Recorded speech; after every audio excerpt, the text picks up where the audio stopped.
Bom dia, meus amigos, bem-vindos. Hoje, mais um dia que se inicia. Hoje é dia 15 de janeiro de 2024, 25, ainda estou em 24, tem que vir para 25. 15 de janeiro de 2025, estamos iniciando a nossa conversa fraterna. Bom dia a todos vocês.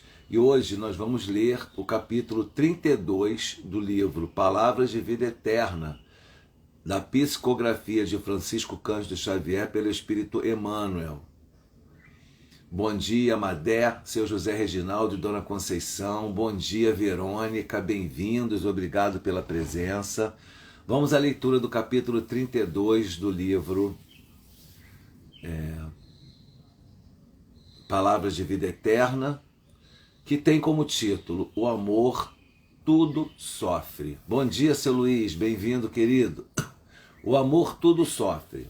A mensagem é de Paulo em sua primeira epístola aos Coríntios, capítulo 13, versículo 7, que diz: tudo sofre. Mais nada. O amor tudo sofre. Reflexão de Emmanuel. O noticiário terrestre reporta-se diariamente a desvarios cometidos em nome do amor. Homicídios são perpetrados publicamente, suicídios sulcam de pranto a desolação a rota de lares esperançosos. Furto, contenda, injúria e perversidade aparecem todos os dias invocando a inspiração do sentimento sublime. Mulheres indefesas, homens dignos, jovens promissores e infelizes crianças, em toda parte sofrem abandono e aflição sob a legenda celeste. Entretanto, só o egoísmo, traduzindo o apego da alma ao bem próprio, é que patrocina os golpes da delinquência, os enganos da posse, os erros da impulsividade e os desacertos da pressa. Apenas o egoísmo gera ciúme e despeito, vingança e discórdia, acusação e cegueira. O amor, longe disso, sabe rejubilar-se com a alegria dos corações amados, esposando-lhes as lições e as dificuldades, as dores e os compromissos. Bom dia, Letícia, bem-vinda. Não se atropela nem se desmanda. Abraça no sacrifício próprio em favor da felicidade da criança a quem ama, da criatura a quem ama, a razão da própria felicidade. Por esse motivo, no amor verdadeiro, não há sinal de qualquer precipitação conclamando a imoderação ou a loucura. Olha isso. O apóstolo Paulo afirmou divinamente inspirado: o amor sofre tudo. E de nossa parte acrescentaremos: o amor genuíno jamais se desregra ou se cansa, porque realmente sabe esperar. Amigos, estamos iniciando um ano com um livro velho, né? A gente inicia o ano com um livro velho, mas com mensagens coloquiais, porém tão importantes ainda para nós refletirmos. Hoje a gente fala sobre o amor, o genuíno sentimento divino, o sentimento genuinamente divino. Amor é um sentimento puramente divino. Só que nós confundimos, nós imaginamos que amamos quando temos apego, e assim nós entendemos o amor de uma maneira superlativa, equivocada, uma maneira superficial, uma maneira até, como é que eu posso dizer, míope, porque nós não temos ainda a capacidade de amar da maneira como um dia chegaremos a ter. Mas é legal a gente falar sobre tudo isso, porque olha só o título desse capítulo: o amor sofre tudo. Aí você vai perguntar para mim, então eu tenho que me sujeitar a qualquer coisa? Claro que não. Até porque não ter que se sujeitar a qualquer coisa numa relação com o outro está relacionado ao amor. Porque aquele que te faz sofrer não te ama. Pensa que te ama. Se ele está te fazendo sofrer, se ele não está te respeitando, se ele não está tendo limites nas próprias atitudes, essa pessoa não te respeita o suficiente para dizer que te ama. Então não venha me dizer que eu tenho que estar ao lado de alguém que supostamente diz que me ama quando age de maneira contrária a esse sentimento sublime, que é um absurdo. Agora, o que eu tenho que pensar aqui também, falei isso antes de entrar no processo do amor, porque eu preciso deixar claro para vocês que nós não somos aqueles fundamentalistas religiosos que dizem que você tem que aturar tudo para viver um relacionamento, que o que Deus uniu, o homem não separa. Isso aí é conversa para outra esfera, para a gente não. Deus uniu dois seres que se amam. A partir do momento, o laço que une dois seres é o amor, num casamento, por exemplo. O laço que me une no casamento é o amor. Se o amor acaba, o laço se rompe.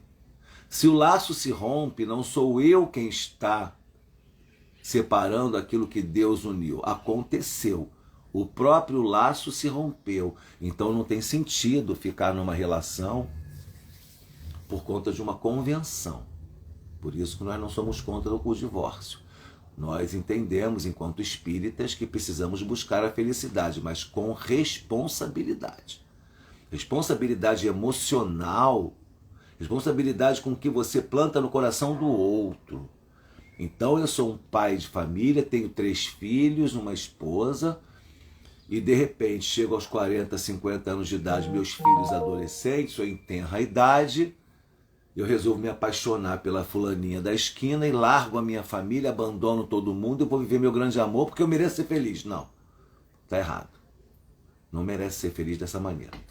Não tem como ser feliz em cima da infelicidade de todos que estão à sua volta. Não tem como você ser feliz traindo aquilo que você prometeu a vida inteira. Então seja honesto consigo mesmo e honesto com aquelas pessoas que estão envolvidas na relação e busque da maneira mais educada possível e mais completa possível resolver aquela questão, deixando, por exemplo, evitando, por exemplo, o abandono aos filhos. Muitos pais, quando se separam dos filhos também. Isso, infelizmente, se percebe muito ainda na figura masculina. Né? A mulher geralmente assume a prole, vai acabar de criar sozinha, né? Dá o jeito dela, muitas vezes com situação financeira prejudicada porque o marido não dá dinheiro, ainda diz que está dando pensão para a mulher e não para os filhos, entende tudo errado, diante da conveniência dele. Então aí está o egoísmo, não tem amor. E a partir do momento em que o amor se vai, não tem sentido permanecer. Porém, então eu disse isso para a gente não ficar criando aqui conjecturas e apologias ao sofrimento.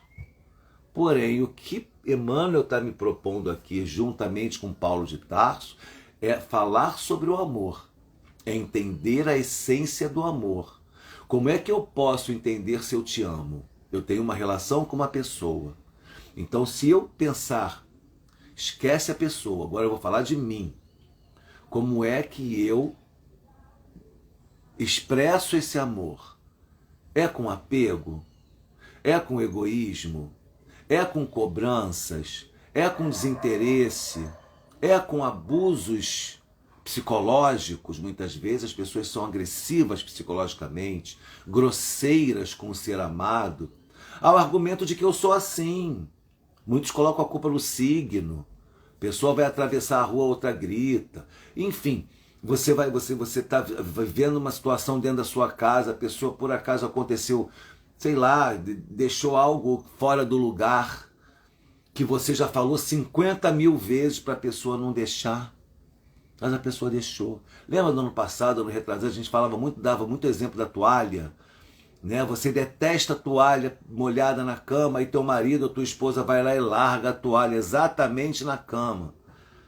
Aí aquilo é o motivo para um estopim.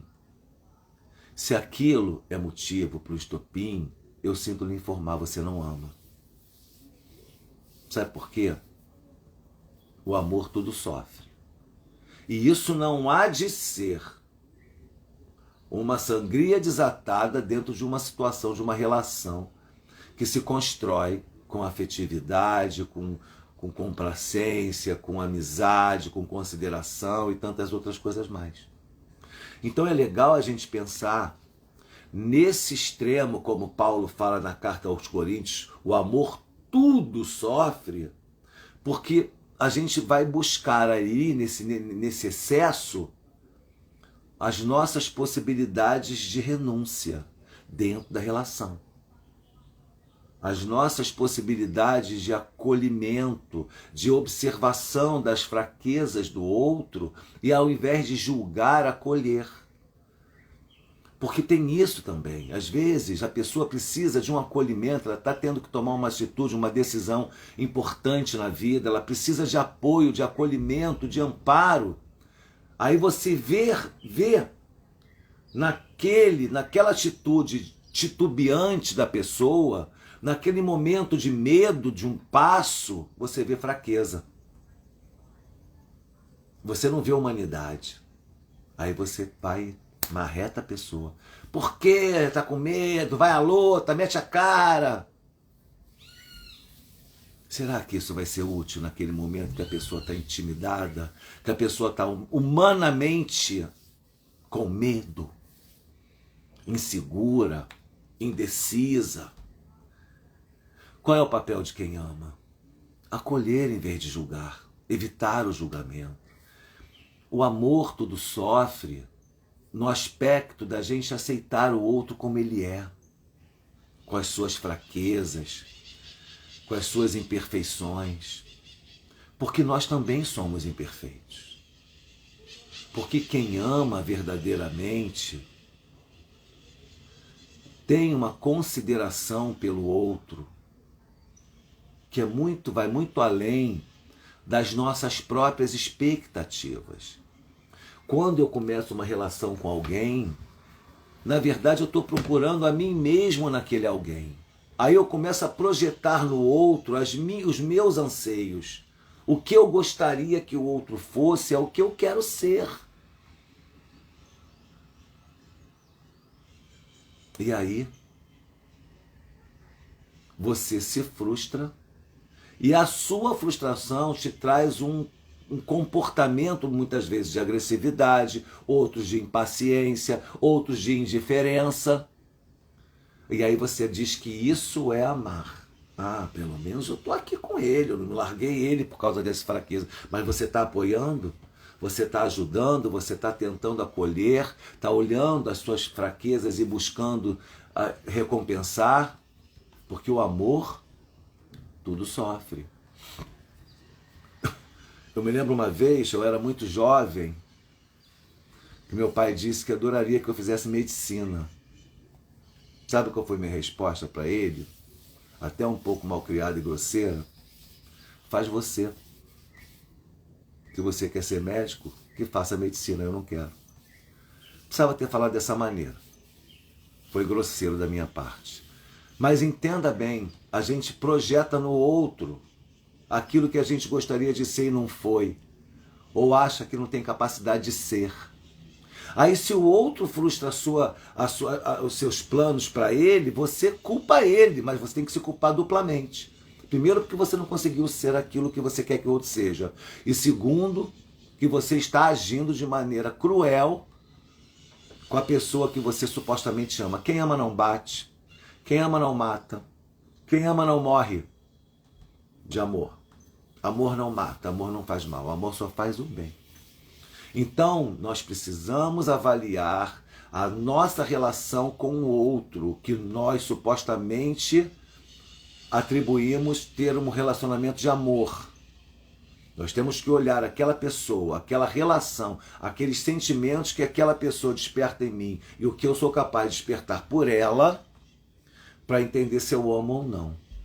Porque se esse sentimento tiver ciúme, egoísmo, indiferença, vaidade, eu sinceramente não amo. Eu tenho um pseudo-amor, um sentimento de pseudo-amor. A psicologia já estudou isso. A psicologia de Joana de Ângeles, profunda da espiritualidade de Joana de Ângeles, já falou sobre isso, sobre o pseudo-amor. O que é o pseudo-amor? É aquele sentimento que eu tenho por uma pessoa que é um sentimento materialista, carne, aparência, interesses pessoais, interesses financeiros, que eu atribuo como amor. Então eu tenho assim um desejo ardente pela minha mulher ou pelo meu marido. Eu acho que isso é amor, isso é paixão. E o problema é que a paixão acaba. O amor não. O amor sempre é regado. Mas você precisa, para poder fazer a manutenção do amor, tem que regar, tem que cultivar. E esse cultivo é diário. Então, se você quer chegar aos 50 anos de relacionamento amando, você precisa começar hoje a regar essa plantinha, a cultivar esse amor. Sabendo que pode dar praga, sabendo que você vai ter que enfrentar as intempéries do tempo. Verão é verão, primavera é primavera, inverno, outono. Essas estações alteram o seu cultivo. O que são essas estações? O que é a alteração do cultivo? São os percalços da vida. Meus amigos, qualquer relacionamento. Nós estamos iniciando um ano, vamos para o 5º ano de amor com o Geff. Um relacionamento intenso com essa casa espírita. Se nós somente contabilizássemos as alegrias, nós não teríamos iniciado o ano 2025.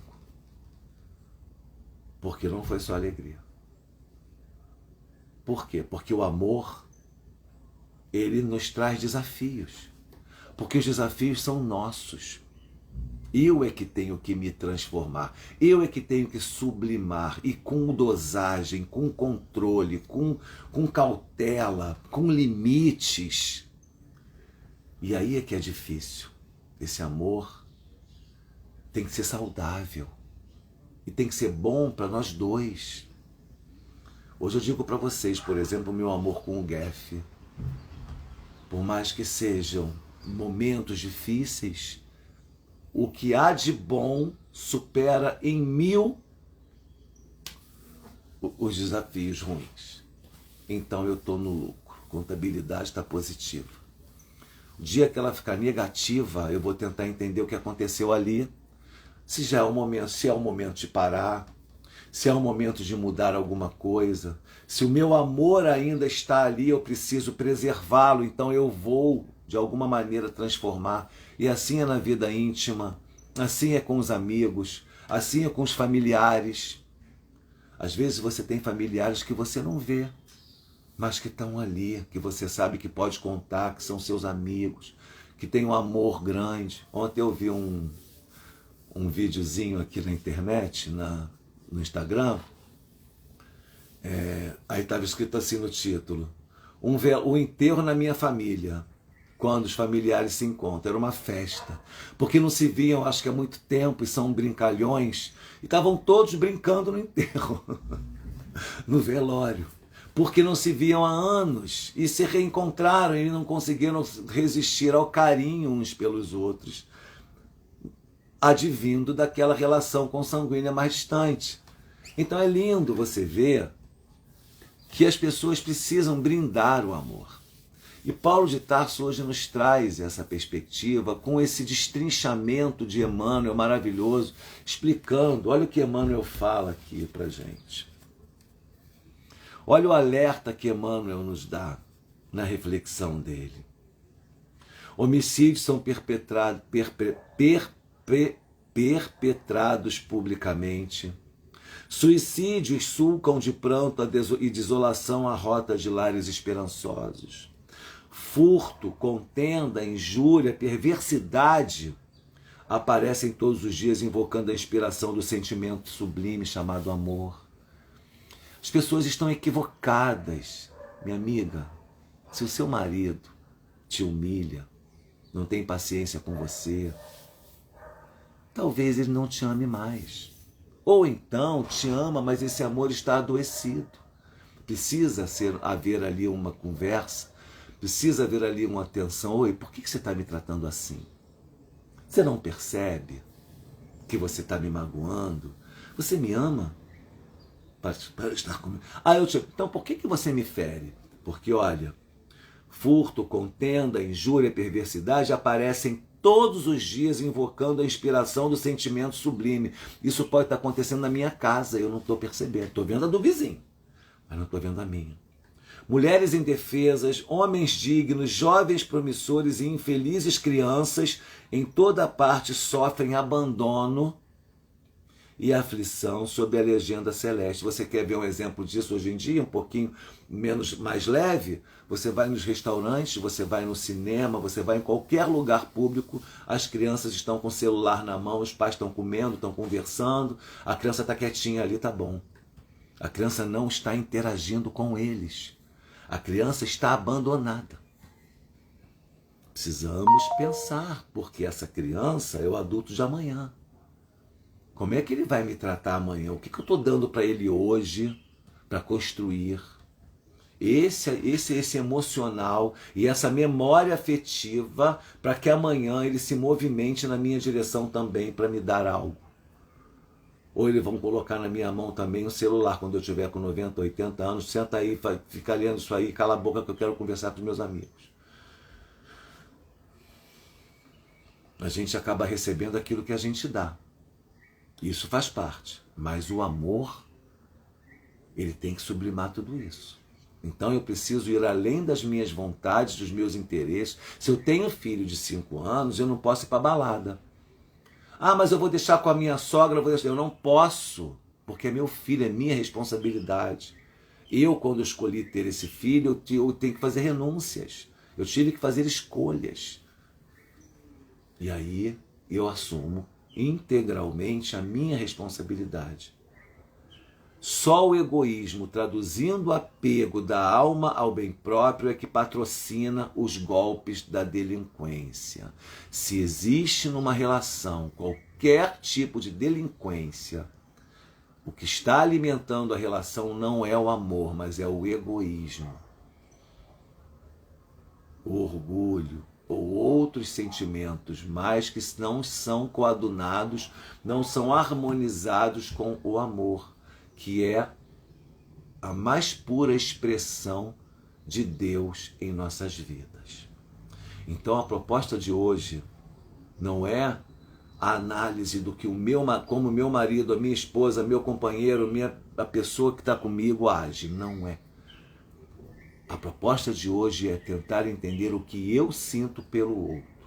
Como eu estou me relacionando com os meus irmãos, com os meus primos, com os meus amigos, com o meu marido, com o meu vizinho, com os meus colegas de trabalho. O que eu estou entregando para eles? Como é que eu posso transformar esse sentimento de amor em algo mais elevado, mais próximo verdadeiramente do amor que Deus plantou no meu coração quando me transformou num ser humano? Me individualizou para que eu tivesse razão e nunca mais perder. É ali que está o meu processo evolutivo, a minha oportunidade. Não devemos negligenciar nossas relações. Exatamente, Letícia. Não devemos negligenciar as nossas relações. Precisamos entender como é que estamos entregando aquilo que supostamente dizemos que seja amor, para que possamos verdadeiramente evoluir, progredir no entendimento da dimensão do que é o amor, para que nós possamos viver o amor verdadeiro, o amor mais puro, mais sublimado possivelmente, que seja possível, na medida do nosso adiantamento, do nosso progresso. Não dá para a gente enganar. Eu maltrato, eu humilho, eu desconsidero, mas eu digo que amo. Eu não me separei, eu estou com ela, Estou vivendo aqui minha relação há 20 anos, eu sou casado. É um casamento feliz? Só você pode responder. Como é que você está entregando? O que você está entregando nessa relação? Amor, afeto, consideração, atenção, cuidado? Ou você está entregando descuido, desinteresse, humilhação e tantas outras coisas mais? Indiferença. Não adianta você estar do lado de alguém. A pior solidão que existe é a solidão a dois. Por que é pior? Porque você se engana. Você está se enganando, achando que você tem tanto medo da solidão que você se apega ao nada, achando que aquele nada vai te dar o suporte para viver aquela relação. Quando você estivesse sozinho, se você estivesse só, talvez um livro que você pegasse para ler te traria muito mais companhia do que aquele homem que está com você há 20 anos. Só que é você que tem que despertar para isso. Não estou dizendo aqui com isso que todo mundo tem que ser radical e mudar, não. Quero dizer a você que entenda o que é o amor, para você poder fazer a sua verdadeira análise a respeito dos seus relacionamentos, sim, até com filhos, com pais, porque é aquela velha história, um pai despótico, um pai tirano, não tem que ser reverenciado. Ele precisa ser acordado, despertado, e você tem que se proteger também.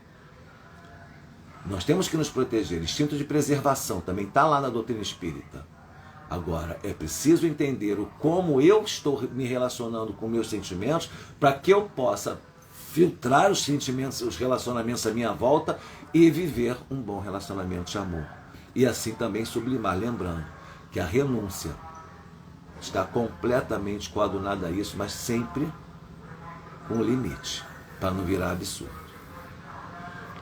A mensagem de hoje é essa, meus amigos.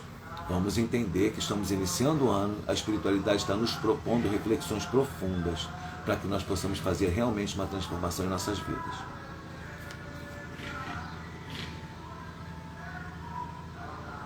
Capítulo 61 do livro Minuto de Sabedoria, de Carlos Torres Pastorino. Toda a natureza é uma harmonia divina, sinfonia maravilhosa que convida todas as criaturas a que acompanhem sua evolução e progresso. Seja em sua vida um instrumento apto a captar as vibrações de paz e de serenidade da natureza. A sua saúde encontrará o equilíbrio necessário a prosperar cada vez mais. Viva de acordo com as leis da natureza e com o espírito voltado para Deus. Meus amigos, vamos procurar pensar como é que a gente pode mudar tudo isso. Ter um ano de 2025 mais feliz, mais pleno, com sentimentos equilibrados, com sentimentos lúcidos, elucidados em nossas mentes, para que nós possamos deixar de nos enganar, como sempre fazemos, e assim realmente viver o progresso. Beijo no coração, muito obrigado pela presença. À noite nós teremos 20 horas a nossa reunião pública virtual, primeira do ano. Vamos receber o Guilherme Frankel para trazer uma mensagem de amor. Venham conosco, o Cristiano vai recebê-lo com todo carinho e nós vamos poder mais uma vez estar juntos aqui, virtualmente, no Grupo Espírita Franciscano Caridade e Amor, recebendo essa energia positiva da espiritualidade e transformando as nossas vidas em melhor. Não precisa nem sair de casa para assistir uma palestra espírita. Vem conosco às 20 horas. Muito obrigado pela presença de todos. Paz e bem.